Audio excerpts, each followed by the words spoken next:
Perfect.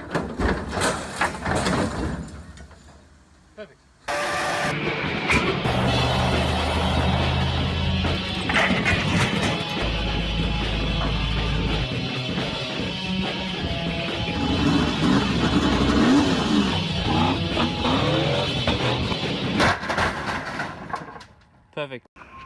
Alright, so I forgot to record a little bit. Basically what happened is it all got back together, it all got running fine. There was a small vacuum leak from one of the lines over there. That's no drama, but there's an exhaust leak. So pretty sure it's from the exhaust manifold gasket back here somewhere.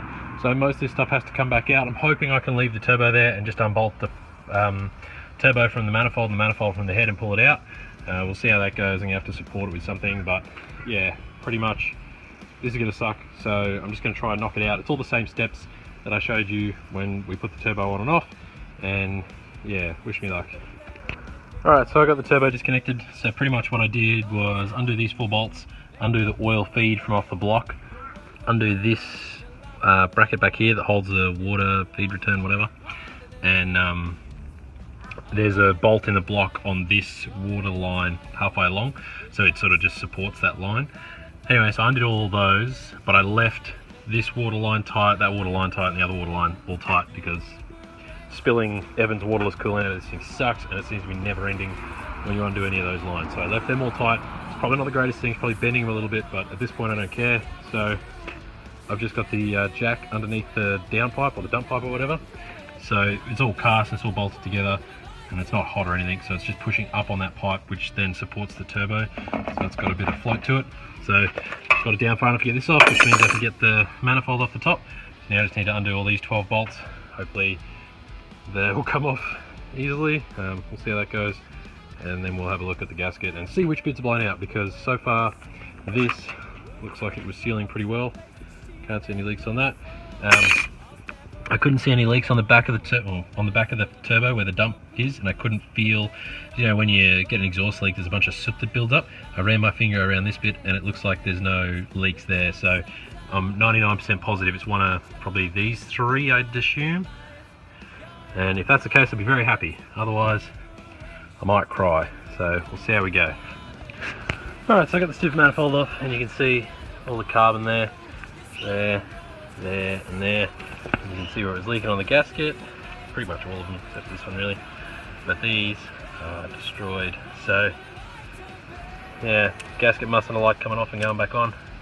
It looked okay, so I was going to reuse it, but yeah, destroyed now. So anyway, I got another one. It's only like 25 bucks, and yeah, we only had one casualty because I forgot to take one of the bolts off, or the nuts off, so the manifold wouldn't come. So I thought it was really stuck. I was giving it a hell of a wiggle, and this ripped out and broke. A little hole. These are really brittle, and yeah, I think I've only got one more spare one of these because I break this one every freaking time because this is too short.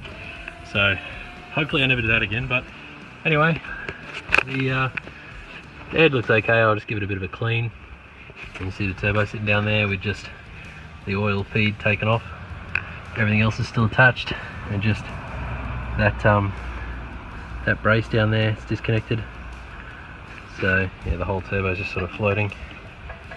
Anyway, so yeah, all this mating surface is still good. So I'll tidy all that up, throw the new gasket on. I've got to get a couple of new nuts because in my haste the other day I managed to absolutely butcher these. So you can see a lot of them are toast. I was just trying to crank it to see if I could get it to stop leaking, and obviously I was rushing too much, cranking too hard. Nuts weren't square enough and ruined probably all the bottom ones. Yeah, it's about 6, so that makes sense. So anyway, tidy all that up and yeah, get it back on there. Alright, so I just sort of skimmed this thing with a file. You can see the really silver bits are the high spots. So this one has a lot of high spots there, and because this was holding up the rest of the manifold, this area here couldn't seal properly. So I'm guessing that maybe the gasket was okay or maybe it wasn't, but either way, the amount that this was holding everything up would have definitely caused it to have some leak over this side, over here, and then same down this end. You can see this is quite a high spot, so it would have caused this to leak, and potentially this too. So I might see if I can run it down to a machine shop and get them to just skim it. Hopefully they'll do it for me today. I do know the guys kind of well, maybe, so fingers crossed they're nice to me, but otherwise we'll just have to wait for them to do it and then pick it up another time. Or I can sit here for the next 45 bloody hours hitting it with a hand file, but I think I might take it to them. So yeah, we'll get some fresh bolts, or nuts, sorry, and get that hit. So let's do it. Okay, so back on the old wagon today, and I found out that my exhaust manifold was all warped along this space, so it was leaking at the exhaust gasket and blew the gasket away, so I got a new gasket. I went and got this machine down at my local shop. I had a little bit of trouble with it because it's hard to hold, and they skipped and took a chunk out. Thankfully it's not on a sealing surface, so they gave me a bit of a discount, so it was nice of them, but that's all nice and flat now. That's all done. I had Luke come around and give me a hand with some wiring, slash make him do it, because I'm not as good as he is. So he's wired on some VL clips, and basically these ones have got captivated. You like push on them and they lift off, as opposed to the Nissan ones, which are this style where they have like a prong in there, and basically removing it doesn't work so well, and then everything breaks and they're just horrendous. So these ones are still on the list to get fixed, but those ones have been fixed now. So all the injector plugs are new. He also rewired this thing so it looks a bit neater, and wrapped some other stuff that was a bit how you going. So wiring harness is looking good.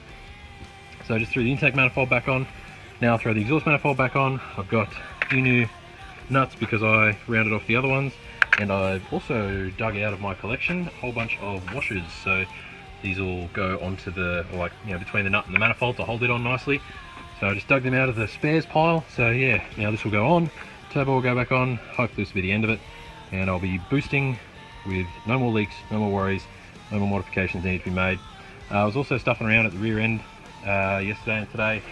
I put some spring isolators in with the Angry Industries coilovers so that the body noise isn't as great, and I also tried to fit a prototype part that RB Factory designed to space the spring further away from the body using like a secondary bump stop spacer, and that essentially would make it so that I could get more height out of the rear, because this is my daily, so I use it for carrying stuff. And it, you know, you could see on the rear wheel here, it's oh, you can't really see it on this one, but the other side it was scrubbing a little bit, and no matter what I adjusted it was scrubbing. So anyway, I've got the spring isolators in there at the moment, so it's spaced it out, you know, maybe another 10 or 12 mil or something like that. But the spaces for the spring seat itself wasn't quite right, so I suggested to RB Factory a few revisions, and hopefully we'll get prototype 2.0 out and I'll be able to check it, make sure it fits. This is a very difficult chassis to work on with those coilovers in there. It takes off a few knuckles, so hopefully I'll be able to get those in relatively pain-free. It's just back to the Angry Industries kit, no RB Factory additions, so we'll see how they go when he redesigns them. So yeah, just gotta throw it all back together and then we'll see how we go. Alright, so it's all bolted back up. So I went out and bought some new nuts for all the rounded ones, but I just trusted the bolt shop and they sold me 15mm head size instead of 14, so that was great. Now I got a half 15 and half 14s. Bolted the rest of it back up, went back together just fine. Nothing was too bent. After letting the turbo just sort of sit on a brick. Now I'm just going to put the heat shield back on. The machine shop had to machine this surface so they could grip it with their vise, so hopefully they didn't take too much off of this hole, so the heat shield bolts up nicely and doesn't bend or anything. Once that's on, put the intake back on, and then kick it in the kidneys and see what happens. Hopefully it runs. Alright, so it's all back together. As you can see, the only thing I changed was this vacuum line goes down to the charcoal canister because it had melted through under the back here somewhere. So anyway, put another one in. Yeah, everything should be connected up. Time to give it a kick and see what happens. So, come around here, open the door, pop it in neutral, let's give it a whirl. Ah, look at that. Starts up beautifully. Can't do any more horrible enhancements. Still a bit cold, probably shouldn't be playing that too much. But no more exhaust. That problem is fixed. Runs like a dream, so its wiring is sorted. All we're going to do now is warm it up, check the timing, and take it for a test drive. That's it. Not on the ground yet, but we'll sort that out while it's warming up, pull the tools away and go for a burn.